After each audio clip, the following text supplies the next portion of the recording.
தெய்வத்தின் குரல் முதல் பாகம். தேவதா மூர்த்திகள், அவதார புருஷர்கள், சகல மார்க்க நிறைவான சரவணபவன். பரமாத்மாவை அடைய 4 மார்க்கங்கள் ஞானம், பக்தி, கர்மம், யோகம் இருக்கின்றன.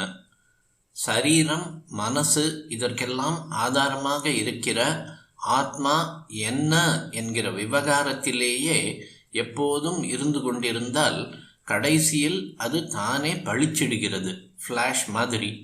இதுதான் ஞானம். அங்கே அறிகிற ஜீவாத்மாவுக்கும் அறியப்படுகிற பரமாத்மாவுக்கும் பேதமே இல்லை. எல்லாம் ஒரே சாந்த சமுத்திரமாக அடங்கி விடுகிறது. சிலருக்கு இந்த சாந்தியை விட பரமாத்மாவோடு ஒன்றாக சேர்ந்து கரைந்து விடுவதை விட கொஞ்சம் பிரிந்து அவரிடம் அன்பாக இருந்து கொண்டிருப்பதில்தான் ருச்சி இருக்கிறது. இவர்கள் பக்தி செய்கிறார்கள், அதனால் பரமாத்மாவின் கருணையை பெறுகிறார்கள். இவர்கள் செய்யும் பக்தி, சுவாமி திருப்பி செய்யும் கருணை, இரண்டும் அன்பு என்பதன் 2 ரூபங்கள்தான். ஞானம் அறிவு வழி, பக்தி அன்பு வழி. மனசையும் கடந்து விட்டால் ஞானம், மனசை வைத்துக்கொண்டே பக்தி செய்ய வேண்டும். இதே மாதிரி சரீரத்தை வைத்துக்கொண்டு கர்மாக்களை செய்கிறோம். அப்போதும் கூட நமக்கென்று பண்ணிக்கொள்ளாமல் லோக உபகாரமாக பண்ணி அதன் பலனை ஈஸ்வரனுக்கு அர்ப்பணம் செய்தால் அதிலேயே ஒரு ஆனந்தம், நிறைவு இருக்கிறது. இவ்வாறு பற்றில்லாமல் கடமையை செய்வது கர்ம மார்க்கம். மனசை நிறுத்த முடியாததாலேயே ஆத்மாவை தெரிந்து கொள்ள முடியவில்லை. மனசு கட்டுப்படாமல் ஓடுகிறது. ஆனால் மூச்சை கட்டுப்படுத்தி நிறுத்திவிட்டால் மனசும் நின்றுவிடும். நமக்கு பிராணன் என்று ஒன்று இருக்கிறது. பேருயிர் ஒன்றிலிருந்துதான் இந்த பிராணன் புறப்பட்டிருக்கிறது. அதனால் இந்த பிராணனை சில தினசுகளில் கட்டுப்படுத்தி சமநிலைக்கு கொண்டு வந்து விட்டால் பிராண மூலமான பேருயிரை, பரமாத்ம சக்தியை அடைய முடிகிறது. இதற்கு யோக மார்க்கம் என்று பெயர். சுப்பிரமணிய சுவாமியை பற்றி நிறைய கதை சொன்னேன். இன்னும் எத்தனையோ கதைகள் இருக்கின்றன. அவருடைய மகிமைக்கும் லீலைக்கும் முடிவே இல்லை. இத்தனை கதைகள் தத்துவங்களிலிருந்தும் தெரிவது அவர் ஞானம், பக்தி, கர்மம், யோகம் எல்லாவற்றுக்கும் முடிவான பரம சத்தியமாக இருக்கிறார் என்பதுதான். முருகன் என்றால் ஞான பண்டிதன். ஞானோபதேசம் என்பது நினைவுக்கு வந்து விடுகிறது. அத்வைத்த ஞான ஸ்வரூபமாகவே அவரை திருப்புகழிலும் கந்தர் அனுபூதியிலும் அருணகிரிநாதர் சொல்லியிருக்கிறார். நான் வேறெனாதிருக்க நீ வேறெனாதிருக்க ஏகபோகமாய் நீயு நானுமாய் இருகுவகை பரம் சுகமருள் யானாகிய என்னை விழுங்கி வெறும் தானாய் நிலை நின்றது தற்பரமே. பக்தி மார்க்கத்தில் முருகன் முடிவாக இருப்பதை சொல்லவே வேண்டாம். அடியார்களின் பக்தியையும் அவர்களிடம் கருணையையும் தான் புராண கதைகள், சம்ஸ்கிருத ஸ்தோத்திரங்கள், தமிழ் துதி நூல்கள் எல்லாம் விஸ்தாரமாக சொல்கின்றன. இவற்றில் எல்லோருக்கும் ஒரு சில திருப்புகழ்கள், திருமுருகாற்றுப்படை, சுப்பிரமணிய புஜங்கம் ஆகியனவாவது மனப்பாடமாக தெரிந்திருக்க வேண்டும். கர்மா என்று எடுத்துக்கொண்டாலும் குமாரில பட்டராகவும் ஞான சம்பந்தராகவும் அவதரித்து அவரே இந்த மார்க்கத்தை ஸ்தாபித்திருக்கிறார். அப்பர் சுவாமிகள் தாச மார்க்கம் என்ற வழியில் எப்போதும் லோகக்ஷேமத்துக்காக ஊழியம் செய்து கொண்டே இருந்தவர். அவர் என் கடன் பணி செய்து கிடப்பதே என்று சொன்னவர்.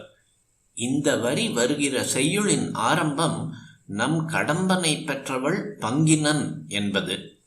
கடம்ப மாலையை விரும்பி அணிகின்ற முருகன்தான் கடம்பன். முருகனை பெற்ற அம்பாளை தன் பாகத்தில் கொண்ட பரமேஸ்வரன் என்ற சோமாஸ்கந்த மூர்த்தமாக இங்கே அப்பர் சொல்கிறார். நிஷ்காமியமாக பணி செய்து கிடக்கிற பான்மையை முருகன் விசேஷமாக அருள்வான் என்கிற மாதிரி நம் கடம்பன் என்று ஆரம்பத்தில் இருக்கிறது. கடைசியில் யோகம் என்று சொன்னேன். இது பிராண மூலத்தை கண்டுபிடித்து அதோடு சேர்கிற வழி. பிராணசக்தி என்பது சரீரத்தில் மூலாதாரம் என்கிற இடத்தில் குண்டலினி என்கிற சர்ப்ப ரூபத்திலேயே இருக்கிறது. நமக்கெல்லாம் அதன் மகாசக்தி தெரியவே இல்லை. அது குண்டலாகாரமாக சுருட்டி கொண்டு தூங்குகிற பாம்பாகவே இருக்கிறது. தூங்கும் பாம்பை தட்டி எழுப்புவதற்குத்தான் யோக சாதனைகள் இருக்கின்றன. சுப்பிரமணியர் யோக விஸ்வரூபம். அதனால்தான் அவரை எப்போதும் பாம்போடையே சேர்த்து சேர்த்து பேசுகிறோம். வாசுகி தக்ஷகாதி சர்ப்பஸ்வரூப தாரணாய என்று முத்துசுவாமி தீட்சிதர் கூட ஸ்ரீ சுப்பிரமணியாய நமஸ்தே கிருதியில் சொல்கிறார். ஆச்சாரியாலும் புஜங்கம், புஜங்கம் என்றாலே பாம்பு என்ற விருத்தத்தில்தான் ஸ்தோத்திரம் செய்கிறார். நாகர் பிரதிஷ்டை, ஷஷ்டியில் நாகராஜா பூஜை எல்லாம் சுப்பிரமணியரை உத்தேசித்தே செய்கிறோம். தெலுங்கு தேசத்தில் சுப்பிரமணியரையே சர்ப்பமாக பாவிப்பதால்தான் பாம்பை சுப்பராயுடு என்கிறார்கள். அவரே யோகத்தின் நிறைவு.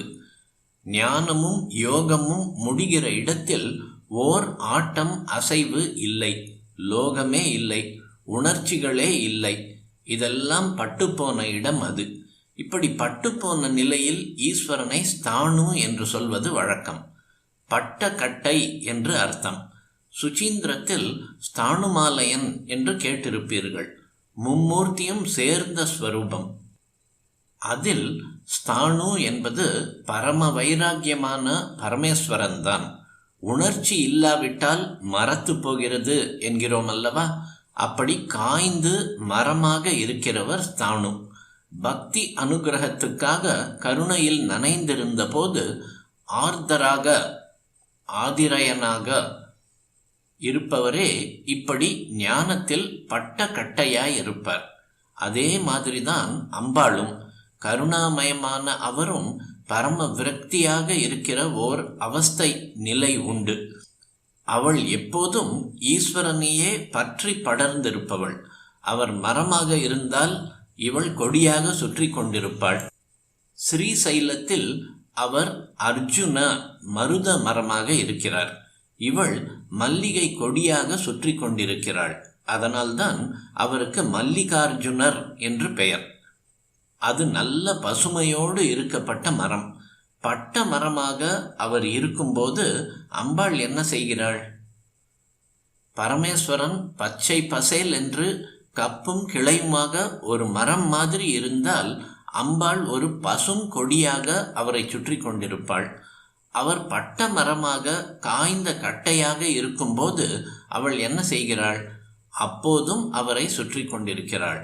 ஆனால் பச்சை கொடியாக இல்லை, இலையே இல்லாமல் நார் மாதிரியான கொடியாக அவரை சுற்றி கொண்டிருக்கிறாள். அபர்ணா, அபர்ணா என்று அவளுக்கு ஒரு பெயர். வர்ணம் என்றால் இலையே இல்லாத கொடியாக இருக்கும்போது அம்பாள் அபர்ணாவாகிறாள். பர்வத ராஜகுமாரியாக பிறந்து ஈஸ்வரனை பதியாக அடைவதற்காக அம்பாள் தபஸ் பண்ணின போது இலையை கூட சாப்பிடாமல் கடும் நியமத்தோடு இருந்ததாலேயே இந்த பெயர் உண்டாயிற்று என்று ஓர் அர்த்தம் சொல்வதுண்டு. எனக்கென்னவோ ஸ்தாணுவாக ஈஸ்வரன் இருக்கும்போதும் அவனை விடாமல் பற்றி கொண்டிருக்கிற அம்பாள் கொடிதான் அபர்ணா என்று தோன்றுகிறது. ஈஸ்வரனும் அம்பாளும் இருந்தால் சோமாஸ்கந்தமாக அங்கே சுப்பிரமணியரும் இருக்க வேண்டுமல்லவா? ஈஸ்வரன் ஸ்தாணுவாகவும் அம்பாள் அபர்ணாவாகவும் இருக்கும்போது முருகன் எப்படி இருக்கிறார்? விசாகராக இருக்கிறார் என்று சொல்லலாம். சாகை என்றால் கிளை என்று அர்த்தம். வேதத்தில் பல கிளைகள் உண்டு. அது ஒவ்வொன்றுக்கும் இன்ன வேத சாகை என்றே பெயர் சொல்வார்கள். வி என்பது பல அர்த்தங்களில் வரும். சில சமயங்களில் ஒன்றை உயர்த்தி காட்ட வி சேர்ப்பதுண்டு. உதாரணமாக ஜெயம், விஜயம். ஆனால் விக்கு எதிர்மறை நெகட்டிவ் பொருளும் உண்டு. தவா என்றால் புருஷனை உடையவள், விதவா என்றால் புருஷன் இல்லாதவள். இந்த ரீதியில் விசாக என்றால் கிளை இல்லாத என்ற அர்த்தம். அப்பா பட்டக்கட்டையாகவும் அம்மா இலை இல்லாத கொடியாகவும் இருக்கும்போது குழந்தை முருகனும் கிளையே இல்லாத கீழ்கன்றாக இருக்கிறார். அது பரம வைராகிய ஸ்வரூபம். சுப்பிரமணியர் பரம வைராக்கியமாக, ஞானியாக, ஆண்டியாக, தண்டாயுதபாணியாக இருக்கிறார். அவரே வள்ளி தேவசேனா சமேதராக கல்யாண சுப்பிரமணியராகவும் இருக்கிறார். இம்மை மறுமை இரண்டுக்கும் உதவுபவராகவும் வழிகாட்டுபவராகவும் அவர் இருப்பதையே இந்த இரண்டு கோலங்களும் காட்டுகின்றன. பாமர ஜனங்களிலிருந்து தேவர் வரையில் எல்லோரையும் ஒரே போல் அனுகிரகிக்கிறவர் அவர். வேட ஸ்திரீயான வள்ளியை ஒரு பத்னியாகவும் தேவராஜகுமாரியான தேவசேனையை இன்னொரு பத்னியாகவும் கொண்டவர். பார்வதி பரமேஸ்வரர்களின் கடைக்குட்டியான அவர்தான் தேவர்களில் ரொம்பவும் குழந்தை. அவரே தேவநாயகனாக இருக்கிறார். தேனாம்பேட்டையில் சுப்பிரமணிய சுவாமி கும்பாபிஷேகம் நடந்தபோது தேவநாயகன் பேட்டை தான் தேனாம்பேட்டை ஆயிற்றோ என்று தோன்றிற்று. தேவாதி தேவ பெருமாளே என்று அருணகிரிநாதர் சொல்வர். அவரை நாம் எல்லோரும் பக்தி செய்து இகபர க்ஷேமத்தை பெற வேண்டும். இவ்விதம் பக்தி செய்வதற்காக நம்மை நக்கீரர் ஆற்றுப்படுத்திய நூல்தான் திருமுருகாற்றுப்படை. ஆற்றுப்படை உடைய முருகன் கங்கை ஆற்றில் பிறந்தவர். 6 தாங்கிய ஜோதியான அவர் 6 எழுத்து மந்திரமூர்த்தி. ஆறுதலை கொடுக்கும் ஆறுமுகர், 6 படை வீரர். அவரது வெற்றி நாளான மகாஷஷ்டி துலா மாதத்தின் வளர்பிறை 6ஆம் நாள். துலா என்பது அவரது சமநிலையாம் தராசு முனையை காட்டுவது. ஞானத்தில் எங்கும் சமமாக இருந்து கொண்டே லோகானுகிரகத்திற்காக அசுரர்களை வென்று பக்தர்களை ரட்சிப்பார். வெளிப்பகையோடு உட்பகைவர் அறுவரையும் அழித்து நம்மை ஜோதி ஸ்வரூபமாக்கிற சிகர ஜோதி அவர். மலைகளில் எல்லாம் மணி விளக்காக மேலே நிற்பவர் அவர். கைலாச மலையில் ஜோதி பொழிவாய் உதித்தார். திருப்பரங்குன்ற மலையிலும் திருத்தணிகை மலையிலும் தேவயானை வள்ளியரை மணந்தார். பல மலைகளில் சேனையை வகுத்தார். கந்தமாதன மலையில் சூரனை வதைத்தார். பழனி மலையில் ஆண்டியாய் நின்றார். சுவாமி மலையில் ஞான மொழி பேசினார். தேவாதி தேவ பெருமாளான அவர் பெரியரில் பெரியவர், நாம் சின்னஞ்சிறியவர். சின்னஞ்சிறிய நாம் தானியங்களுள் சின்னஞ்சிறிய திணையை காட்டி அழைத்தால் அந்த பெரியோன் வருவான். சின்ன சின்ன தேனீக்கள் சின்ன மலர்களிலிருந்து எடுத்த தேனை விட்டு திணைமா பிசைந்து அவருக்கு நிவேதனம் செய்தால் நமக்கு மனமலர்ச்சி என்ற தேனின் இனிமையை தருவார். தூய பசு மேய்ந்த தாவர லோகம், இயற்கை அழகு முழுவதற்கும் சாரமாக திரண்டு வந்த பசு நெய்யை மாவில் வார்த்து ஜோதி விளக்கேற்றினால் நம் மனத்திலும் அவர் ஞான சுடரை ஏற்றி வைப்பார். மாவிளக்கு என்று நாம் மாவிளக்கை அவருக்கு அர்ப்பணம் செய்தால் மாவிளக்கான, அதாவது மகா தீபமான அவர் நமக்கு ஞான ஜோதியை தருவார்.